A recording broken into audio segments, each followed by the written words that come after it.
You ask Tiger to solve. This deals with linear equations with one unknown. The final result is x equals -6. Let's solve it step by step. Simplify the expression.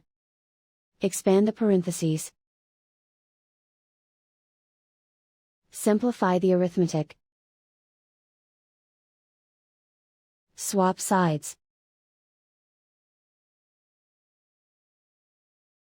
Group all constants on the right side of the equation. Subtract 30 from both sides. Simplify the arithmetic.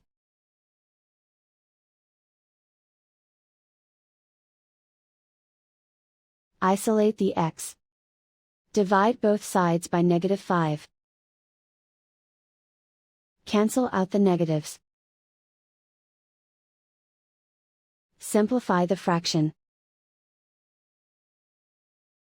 Move the negative sign from the denominator to the numerator. Find the greatest common factor of the numerator and denominator.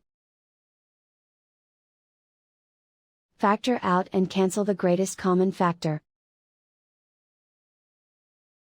And so the final result is x equals -6.